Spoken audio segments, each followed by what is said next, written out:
I woke up from surgery to a nurse asking if there was anyone she could call, and I realized, with a clarity that cut through the anesthesia faster than it should have, that the honest answer was almost no one. My name is Nora. I'm 32, I teach 11th grade English at a public high school in Richmond, and 4 days before this story starts, I collapsed in my classroom during fourth period with a pain in my side so sharp I genuinely thought, for a few seconds, that I was dying. My students called the front office. The front office called an ambulance. By the time I was in the ER, my appendix had already ruptured, and what should have been a routine outpatient procedure turned into an 11-hour surgery followed by 4 days in the hospital, my body fighting an infection that had spread further than anyone initially realized. I called my mother from the ambulance, before the pain made it impossible to hold a phone steady. She didn't pick up. I called again from the ER, a nurse dialing for me while I filled out intake forms with hands that wouldn't stop shaking. Voicemail. I called my father's cell directly, something I rarely did because he almost never answered it even under ordinary circumstances. Voicemail again. I want to be honest about something before this story goes any further, because I think it matters for everything that comes after. Some small, stubborn part of me wasn't surprised. That's not a dramatic detail I'm adding in hindsight to make the story land harder. It's the truth, and it's the truth that should tell you something about the 12 days that followed, before I ever discovered where my parents actually were. A nurse named Camille sat with me for a few minutes before I went under for surgery, holding my hand in the specific brisk, kind way ER nurses have of making a terrifying moment feel slightly less enormous. Is there someone we should be calling, she asked, in case there are complications, or just to let them know you're heading into surgery? I gave her my parents' numbers. I gave her my brother Ethan's number too, though some tired, old part of me already suspected how that call would go. I didn't give her Sadie's number, my best friend since college, the person who should have been the obvious answer to that question, because Sadie and I hadn't spoken in 5 weeks, over something so small in retrospect that I still find it hard to explain out loud, and some part of me, even facing surgery, was too proud to hand a stranger the name of someone I'd stopped talking to. I went under not knowing whether any of those calls would be answered. I woke up, 11 hours later, groggy and in more pain than I'd braced myself for, to Camille's gentle voice telling me the surgery had gone as well as it could, given how far the infection had spread, and that I'd need to stay for at least 4 days for 4 antibiotics and monitoring. Your emergency contacts didn't pick up, she said, not unkindly, just factually, the way medical staff learn to deliver information without adding weight to it that isn't theirs to add. We left messages. Do you want us to keep trying? I said yes. Of course I said yes. I lay in that hospital bed for the rest of that first evening, for lines taped to the back of my hand, watching my phone on the tray table beside me, waiting for it to light up with my mother's name. It didn't light up that night. It didn't light up the next morning either. If you've ever waited for a call you were fairly sure wasn't coming, and kept waiting anyway because some stubborn part of you needed to be wrong about that, you already know exactly the particular exhaustion of that first night in the hospital, more tiring, in its own way, than the surgery itself. I need to back up here, because you won't understand how unsurprised I actually was, lying in that hospital bed, unless you understand what family had actually meant in my house growing up, a meaning that had very little to do with the version we performed at holidays. I'm the oldest of 2. My brother Ethan is 28, and for as long as I can remember, my parents' entire emotional world orbited around him in a way it never quite did around me. It wasn't cruelty, exactly, not the kind you could point to and name easily. It was something quieter and more consistent, my needs registered, in my parents' household, as manageable, while Ethan's registered as urgent, and over 3 decades, that distinction had organized almost everything about how our family actually functioned. When Ethan had a minor car accident in college, my mother drove 4 hours overnight to be there by morning. When I had a serious infection during my own college years, requiring a week in student health services, she sent a card. I'd built an entire adult personality around not needing anyone to notice that difference. I moved through my 20s as the specific kind of self-sufficient that people admire out loud and quietly worry about in private, the friend who never asked for help moving apartments because she'd rather do it alone than risk people not showing up, the daughter who stopped calling home as often because it hurt less than calling and being deprioritized, the girlfriend, in my once serious relationship in my late 20s, who broke things off before he ever got the chance to leave first. Because leaving first felt like the only kind of control over abandonment I actually had.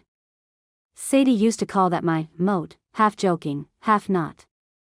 You build the moat before anyone's even tried to cross it, she said once, years earlier, over wine in her old apartment, in a tone gentle enough that I laughed instead of getting defensive. I didn't fully understand what she meant until years later, lying in a hospital bed with an empty contact list where a support system should have been, understanding, with a clarity anesthesia apparently strips all the polite denial away from, that the moat I'd built to protect myself from being left had also, very efficiently, made sure almost no one was close enough to show up when I actually needed them to. My phone finally lit up on the second morning, not with my mother's name, but with a text from Ethan. Hey, saw you were in the hospital, hope you are okay. Mom and Dad are in Cancun for their anniversary trip, kind of hard to reach right now, lol. Keep me posted. I read that text 4 times before I understood, fully, what it was actually telling me, not just where my parents were, but how casually, how completely unremarkably, my little brother had absorbed the fact of my emergency surgery into a single lowercase sentence sandwiched between an emoji and a promise to keep him posted, as though I were updating him on a minor inconvenience rather than something that had nearly killed me 4 days earlier. I didn't know it yet, but that text, kind of hard to reach right now, lol, was going to become the exact sentence I couldn't stop hearing for the next several months, the one that finally made a lifetime of small, individually excusable absences impossible to keep excusing one at a time. 6 weeks before the surgery, my mother called to ask if I could watch Ethan's dog for a long weekend, because she and my father were swamped with something she never quite specified. I want to start there instead of somewhere more dramatic, because I've come to believe the ordinary requests are where you can actually see a family's real architecture, long before anything breaks loudly enough to be undeniable.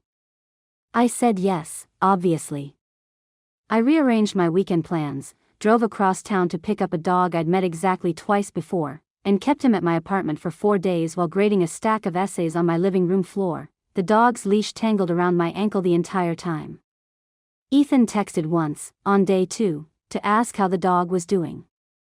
He didn't ask how I was doing, though he knew, because I'd mentioned it in passing weeks earlier, that I'd been dealing with ongoing stomach pain my doctor was still trying to diagnose. I didn't think much of that at the time. I told myself it was just Ethan being Ethan, distracted, 28 and self-absorbed in the specific way people are allowed to be when no one's ever asked them to be otherwise. That was also around the time Sadie and I had our falling out, small on the surface, the kind of thing that sounds almost embarrassing to explain when you say it out loud. She'd planned a trip for her 30th birthday, a group of 6 friends, and hadn't invited me, choosing instead a smaller circle she'd grown closer to in the 2 years since I'd started pulling back from most of our regular plans, telling myself I was just busy with work, not fully admitting that the pulling back had been deliberate, a slow, careful withdrawal I'd started without ever quite deciding to. When I found out about the trip, through a photo on social media rather than from Sadie directly, I didn't call her to talk about it. I sent one clipped text, something about hoping she had a great time, and then I stopped answering her calls for the following weeks, retreating into the specific silence I'd perfected over a lifetime of protecting myself preemptively from people who might, eventually, choose someone else over me. Sadie tried twice to reach out properly, actual phone calls rather than texts, and both times I let them go to voicemail, telling myself I wasn't ready to talk about it, not admitting that some part of me was punishing her for a hurt I'd never actually explained to her clearly enough for her to understand or apologize for. If you've ever ended a friendship quietly, through absence rather than confrontation, because confrontation would have required admitting how much the hurt actually mattered to you, you already know exactly the particular self-protection I was practicing that spring, dressed up as pride. My stomach pain, meanwhile, had been building for weeks in a way I kept dismissing as stress. I'd mentioned it to my mother once, on a call that lasted maybe 6 minutes, most of which was spent on Ethan's recent promotion at work. Probably just stress, honey, she'd said, in the same automatic tone she used for most things I brought to her, and I remember accepting that diagnosis without pushback, the way I'd accepted most things from her my whole life, because pushing back had never once, in 32 years, seemed to change the outcome. I mentioned my parents' upcoming anniversary trip to a coworker in the teacher's lounge around that time, not with any particular emotion attached, just as a piece of ordinary information, Cancun, 10 days, their 15th wedding anniversary as a blended family since my father's second marriage to my mother. My co-worker, a woman named Denise who'd become something like a work friend over the past year, asked, mildly, whether I was going too. No, I said, and I remember how automatically the explanation followed, the well-worn groove of it. It's more of a just the two of them thing. We don't really do big family trips. I said it lightly, like a fact rather than a wound, and Denise nodded and moved on, and I filed the conversation away without examining what it actually revealed, that I'd stopped expecting inclusion so thoroughly that explaining its absence no longer even registered as painful to me, just as information, the same flat register I might use to describe the weather. 10 days before the surgery, I had lunch with my mother, one of our semi-regular check-ins, and I mentioned, in passing, that the stomach pain hadn't gotten better, that I had a doctor's appointment scheduled to look into it further. She asked a follow-up question or two, genuinely, I think, though the conversation moved on quickly to Ethan's girlfriend and whether my mother thought an engagement might be coming soon. I didn't push the subject back toward myself. I never did. Redirecting attention away from my own needs and toward Ethan's had become so automatic, over so many years, that I sometimes did it before anyone else even had the chance to. I want to stop here for a second. If you've ever caught yourself minimizing your own pain in conversations with people who were supposed to be the ones checking on you, you already know exactly the particular exhaustion of carrying that pattern for years without ever fully naming it. 5 days before the surgery, my mother mentioned, almost as an aside near the end of another short call, that she and my father were leaving for Cancun that Saturday, a date, I would later understand, that put them on a plane roughly 36 hours before I collapsed in my classroom. She didn't ask how my doctor's appointment had gone. I hadn't told her yet, in fact, that the appointment had revealed something that needed monitoring closely, a small but real concern my doctor had flagged about my appendix, one I'd meant to mention and then, in the flow of the conversation about Ethan and the trip and packing logistics, simply hadn't found room to bring up. I didn't push to bring it up either. I told myself there'd be time later. I told myself, the way I'd told myself for years, that my concerns could wait, that they usually did, that waiting had never once actually cost me anything before. I didn't know it yet, but that particular assumption, that waiting was safe, that my needs could always be folded into some later, more convenient moment, was about to be tested in the most literal way possible, for days later, on a Wednesday afternoon in a classroom full of 11th graders, when my body would stop waiting whether I was ready or not. I didn't fully understand what had happened until the 4th day of my hospital stay, when a different piece of the timeline finally clicked into place, not through my parents, who still hadn't called, but through a text from my Aunt Carol, my father's sister, who'd heard about the surgery secondhand through a family group chat I wasn't even part of. Nora, honey, I just saw. Are you okay? I didn't realize you were even having surgery. Your dad mentioned something about it briefly before they left but said it was minor, nothing to worry about. Call me if you need anything. I read that message sitting up slightly in my hospital bed, for line pulling at the back of my hand, and felt something shift that was colder and more precise than the confused hurt I'd been sitting with for 3 days. My father hadn't just missed my calls from the ambulance. He'd known, in advance, that I was scheduled for something, the pre-surgical consult I'd told my mother about at that lunch, the one where the conversation had drifted to Ethan's girlfriend before I could fully explain what my doctor had flagged, and he'd left for Cancun anyway, having apparently decided, on his own, that whatever this was, it qualified as minor, nothing to worry about. I called Aunt Carol back, my voice rougher than I expected from 4 days of minimal talking. What exactly did he say, I asked her, about the surgery being minor? There was a pause on her end, the specific pause of someone realizing, mid-conversation, that they'd stepped into something more complicated than they'd initially understood. He just mentioned you had some appendix thing coming up, that it sounded routine, that you had it handled. I didn't think much of it, honestly. I'm sorry, Nora, I would have called if I'd known it was this serious. I told her it wasn't her fault, because it wasn't.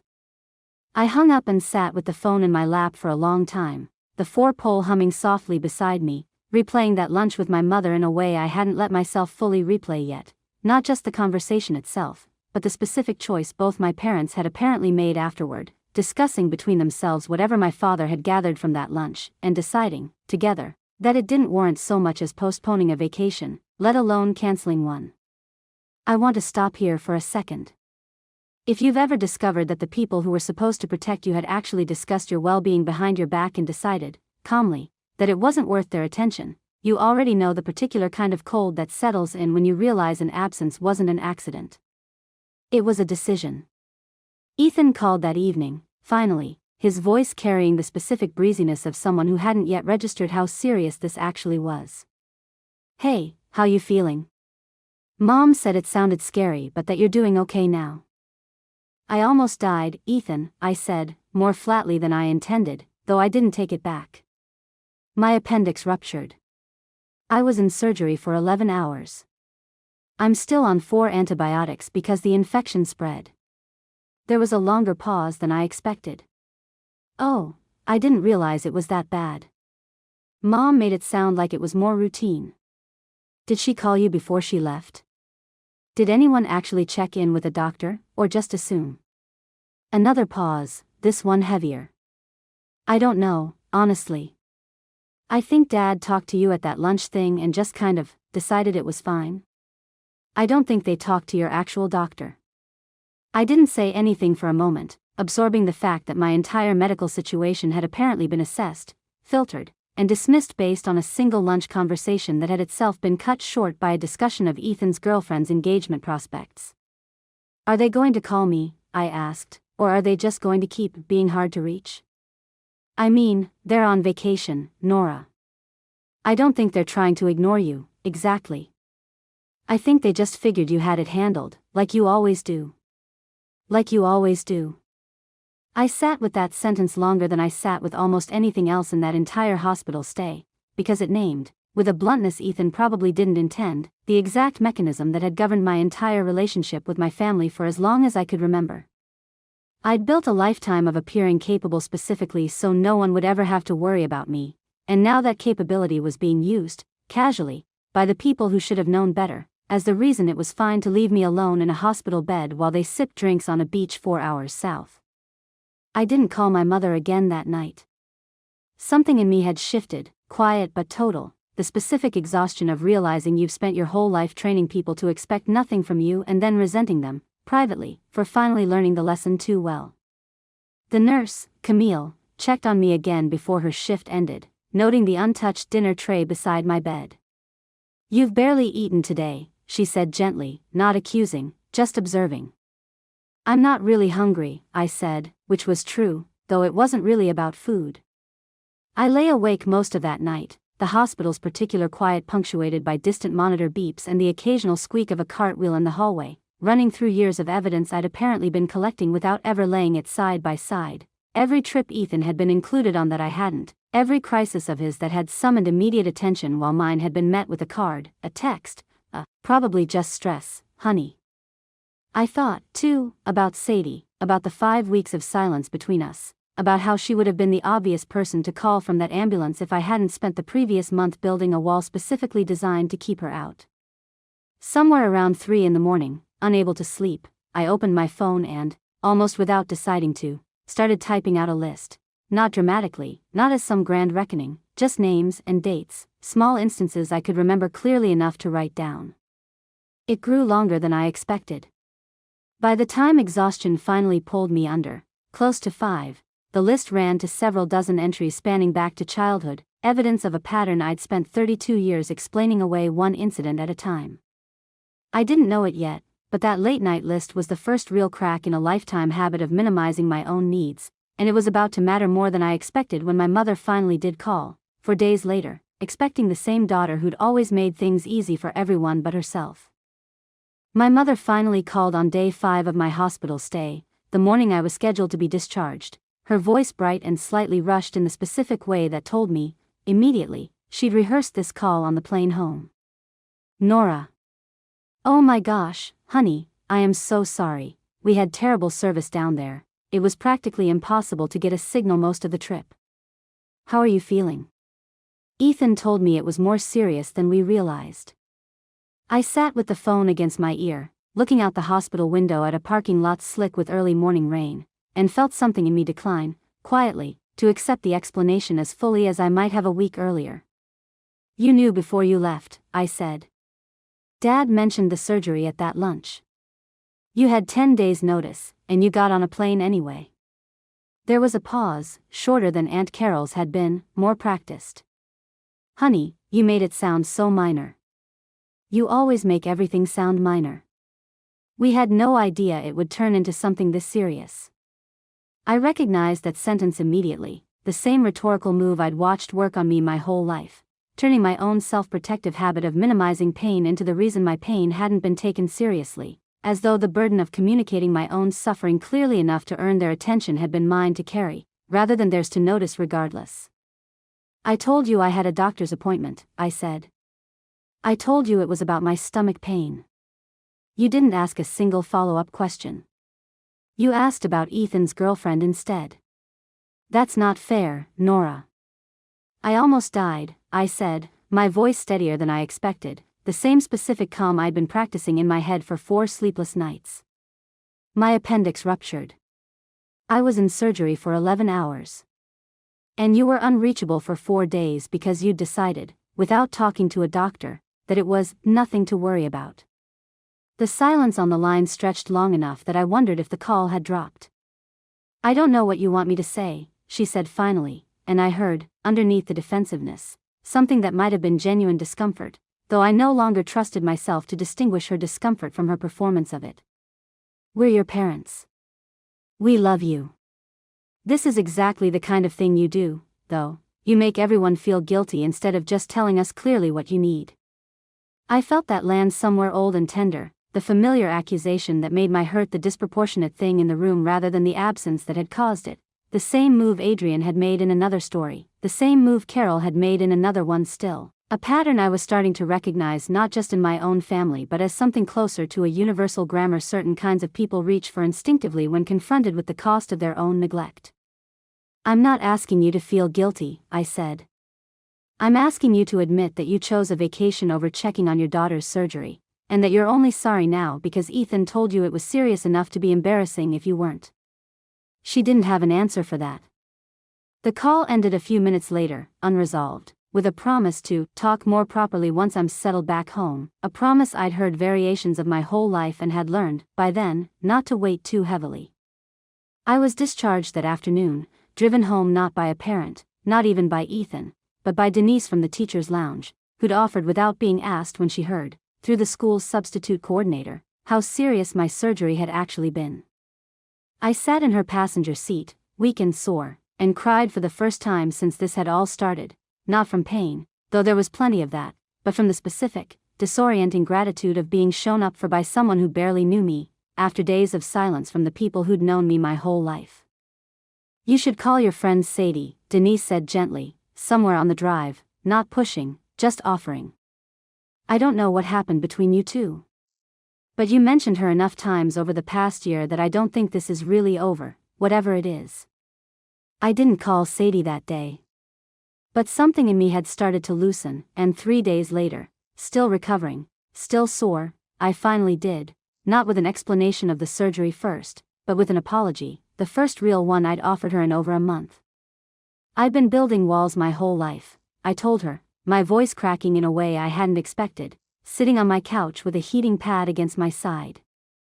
And I think I did it to you too, this time, before you even did anything wrong enough to deserve it.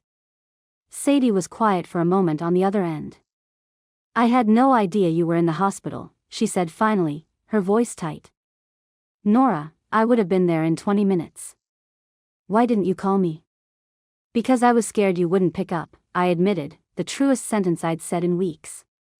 And it felt safer not to find out.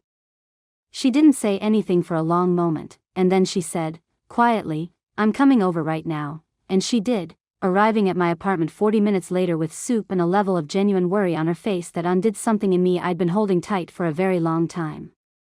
Over the following weeks, as my body slowly healed, I did something I hadn't done since that late-night hospital list. I sat down, deliberately this time, and finished it properly, adding detail and dates to the entries I'd scrawled at 3 in the morning, building a fuller picture of a pattern I could no longer excuse one incident at a time. I didn't do it out of anger, exactly, though anger was certainly present. I did it because I needed, finally, to see the whole shape of something I'd spent 32 years only ever looking at in fragments small enough to explain away. I want to stop here for a second. If you've ever needed to see the full pattern laid out in writing before you could trust your own perception of it enough to act on it, you already know exactly the particular relief, and the particular grief, of finally finishing that list. I didn't know it yet, but I wasn't going to need a dramatic confrontation to close this chapter the way earlier moments in my life might have required. My parents' absence during my surgery had already, quietly, done the confronting for me. What remained wasn't a fight. It was a decision, one I was only weeks away from finally being ready to make. There was no dinner table scene, no raised voices, no dramatic moment where documents got slapped down in front of witnesses. I want to be honest about that, because I think it matters. Sometimes the confrontation that changes everything isn't loud at all. Sometimes it's a single phone call, 6 weeks after the surgery, in which nothing gets thrown and no one cries, and everything still ends. My mother called on a Sunday afternoon, ostensibly to check in, properly, the promised follow-up from the hospital call weeks earlier. I was sitting on my couch, Sadie's soup container still in my recycling bin from a visit 2 days prior, feeling stronger physically than I had in over a month, and something in me had settled, quietly, into a decision I hadn't fully announced even to myself yet. I'd been thinking about everything, my mother started, and I could hear, underneath the words, an attempt at the kind of vulnerability she rarely offered. I know Cancun looked bad. I know it was bad. I've felt terrible about it. I believe that you felt bad, I said. I don't think feeling bad is the same as understanding why it happened. What do you mean? I told her about the list. Not every entry, I didn't read her 30 years of evidence line by line, but enough of it, calmly, without the tremor in my voice I'd expected to hear once I finally started speaking it out loud. The dog-sitting weekend where no one asked how I was doing. The lunch where my surgery got 60 seconds and Ethan's relationship got 20 minutes. The car accident in college, 4 hours driven overnight, against the infection that got a card. I laid it out the way Carla had laid out bank records in another family story, not to wound but to make undeniable something that had always, somehow, remained deniable one incident at a time. This isn't about Cancun, I said. Cancun is just the loudest example of something that's been true my whole life. Ethan's needs have always been urgent. Mine have always been manageable. And I understand now that I helped build that, by never asking for more, by always making myself easy to leave alone. But you and Dad built it too, every time you let me be easy to leave alone instead of asking whether that was actually okay. My mother was quiet for a long time on the other end of the line, a different quality of silence than her earlier defensiveness, something closer to actually sitting with what I'd said rather than searching for the fastest way out of it. I don't know how to undo 32 years in one phone call, she said finally, and her voice had lost some of its brightness, replaced by something more tired and more honest. I don't think I can. I'm not asking you to undo it, I said. I'm asking you to stop pretending it isn't real. That's it. That's the whole thing I need right now. She didn't fully agree to that in the way I might have hoped. She offered explanations again, briefly, how exhausting it had been raising 2 kids while managing a blended family after her second marriage, how Ethan had always needed more visible reassurance, how she genuinely believed, in her own mind, that my quietness meant contentment rather than exhaustion. Some of it had real weight to it. None of it undid what had happened in that hospital. I need some space, I told her, and I meant it as fact rather than punishment. Not forever. Just enough room to figure out what I actually want a relationship with you and Dad to look like, instead of just automatically maintaining whatever version we've always had. She agreed to that, at least in that conversation, in a voice that sounded, for the first time in longer than I could remember, genuinely uncertain rather than practiced. We hung up without resolution, exactly, but without the old, tired performance of resolution either, an honesty between us that felt, strange as it sounds, like more progress than a dozen warmer conversations might have offered. I didn't hear from Ethan directly again for several weeks after that call, though my mother mentioned, in a brief text exchange later, that she'd told him some of what we talked about. I don't know exactly what version reached him. I've stopped needing to control that particular narrative. Sadie, meanwhile, became something closer to family than my actual family had managed to be in years, driving me to a follow-up appointment I hadn't wanted to ask my parents to help with, sitting with me through a rough night of pain a few weeks post-surgery when the incision site got briefly, alarmingly inflamed before the doctor confirmed it was a normal part of healing rather than a complication. She showed up, repeatedly, without being asked twice, in the specific way that finally started to unteach me the lesson I'd spent a lifetime learning, that needing people made you vulnerable to losing them, rather than understanding, finally, that refusing to need anyone had already cost me almost everything worth having. The consequences, when they arrived from my parents, didn't come from me directly. I want to be clear about that, because I think it matters for understanding how this particular story actually resolved. Word travels in families the way it travels anywhere else, slowly, then all at once, through cousins and aunts and the specific unspoken network of people who eventually hear enough versions of a story to form their own conclusions. Aunt Carol, it turned out, hadn't kept quiet about what she'd learned that week I was hospitalized. She mentioned it, carefully but honestly, at a family gathering months later that I chose not to attend, and the reaction in the room, according to Sadie, who heard about it secondhand from a cousin who was actually present, was not the reaction my parents had clearly expected. Several relatives, apparently, had assumed all along that Ethan and I were treated roughly equally, the specific blind assumption people make about families that look ordinary from the outside, that a warm holiday photo means an equitable one. Learning otherwise, learning specifically that my parents had left the country while I was in emergency surgery and stayed unreachable for days, shifted something in how at least a few people in my extended family understood my parents going forward. My mother, I heard, found herself fielding uncomfortable questions at that gathering she hadn't prepared for, questions she couldn't answer without either lying further or admitting something she'd spent 32 years managing to avoid admitting even to herself. I didn't orchestrate that. I want to be honest about that too, because this isn't a revenge story in the traditional sense. I never called Aunt Carol to ask her to say anything. I simply stopped performing the easy, low-maintenance version of myself that had let this pattern continue invisibly for so long, and the truth, once it had room to exist without my constant management of it, apparently found its own way to the people who needed to hear it. I moved into a new phase of my relationship with my parents over the following months, not estrangement, not the dramatic cutting off some people might expect from a story like this, but something quieter and more honest, a relationship with real boundaries instead of an unspoken agreement that my needs would simply always come second. I see them a handful of times a year now, briefly, on terms I actually choose rather than terms I've simply always accepted. It's not warm, exactly. But it's real, which I've come to understand matters more. Ethan and I talk more than we used to, oddly enough, a conversation we had, months after the surgery, where he admitted, haltingly, that he'd never really examined what our childhood looked like from my side of it, that he'd just assumed things were fair because no one had ever told him otherwise. I appreciated the honesty. I don't know yet what our relationship will fully become. I've stopped needing to know before I'm willing to let it develop anyway. Sadie and I are closer now than we've been since college, a friendship rebuilt not on the old foundation of me quietly managing my own needs into invisibility, but on something sturdier, tested by an actual crisis and an actual apology and an actual, ongoing effort from both of us to show up rather than assume the other one is fine. I started therapy that fall, finally, after years of telling myself I didn't need it because I had things handled. My therapist, in one of our early sessions, asked me a question that stayed with me since. What would it feel like to let people show up for you before you're in crisis, instead of only after? I didn't have an answer for her that day. I'm still working on one, slowly, in small daily choices to ask for help before I actually need it, to let people close before I've tested whether they'll leave. I am not the same person who lay in that hospital bed watching a silent phone, telling myself, quietly, that I wasn't surprised.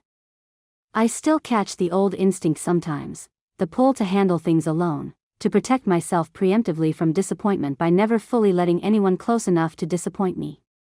But I recognize it now, most of the time, for what it actually is, and recognizing it has started, slowly, to loosen its grip. I don't know yet what my relationship with my parents will look like in 5 years. I've stopped needing to know before I'm willing to keep building a life anyway, one with people in it who show up, actually show up, without my having to earn it by pretending I never needed them to. The most devastating detail in this story isn't the 10 days in Cancun. It's the text message, kind of hard to reach right now, lol, because of how casually it revealed something Nora had spent a lifetime being told wasn't true, that her emergency had genuinely registered, in her family's collective judgment, as an inconvenience rather than a crisis. What makes that text so precise as a wound is that it wasn't cruelty. Ethan wasn't trying to hurt his sister. He was simply repeating, unthinkingly, the exact calculation his parents had made and passed down to him without ever naming it directly, that Nora's pain was manageable, that Nora had things handled, that Nora, unlike Ethan, had never needed the kind of urgent attention that would interrupt an anniversary trip. The story's real insight is that favoritism doesn't always look like cruelty toward the less favored child. Often it looks like this, a quiet, decades-long lesson in what kind of suffering is allowed to matter. Nora's flaw, pushing people away before they could leave, deserves careful attention, because it's easy to read this story as pure victimhood, and that would miss something important. Her withdrawal from Sadie wasn't caused by her parents directly, but it was shaped by the same lesson, that needing people was dangerous, that the safest position was to need no one enough for their absence to hurt. That flaw very nearly cost her the one relationship that would have actually shown up for her in a genuine crisis, and it's worth sitting with how close that near miss actually was. The turning point of this story isn't the phone call with her mother, it's the late-night list Nora started at 3 a.m. in a hospital bed, the moment she stopped treating each individual absence as forgivable in isolation and started treating the pattern as data. That list is what gave her the footing to hold her ground when her mother offered explanations instead of accountability weeks later. What lingers after this story isn't really about one missed vacation. It's about the specific cost of becoming so competent at managing your own pain quietly that the people who love you stop noticing when the pain becomes serious enough to actually need them. Which leaves a harder question sitting underneath all of it: how many of us have trained the people around us, gradually and without meaning to believe we're fine, simply because being fine, or performing fine, felt safer than risking finding out whether anyone would actually show up if we weren't? I keep thinking about Nora lying in that hospital bed, watching a silent phone, telling herself she wasn't surprised, and how much quiet grief lives inside not being surprised by the people who are supposed to love you the most. Not because it's the most dramatic moment in her story, but because I think so many of us carry some version of that same tired, resigned expectation, long before we ever have a crisis loud enough to finally make it undeniable. The signs were there for years before that hospital bed: the dog-sitting weekend with no follow-up question, the 60 seconds her surgery got compared to 20 minutes about her brother's relationship, the card instead of the drive. None of it was hidden particularly well. It rarely is, once you're finally willing to lay it all out in one place instead of forgiving it one piece at a time. If there's one thing worth carrying out of Nora's story, it's that being easy isn't the same as being okay, and that the people who never ask for help aren't always fine. Sometimes they've just learned, a long time ago, that asking doesn't change anything, so why keep trying? Thank you for sitting with Nora's story tonight. I'll see you in the next one.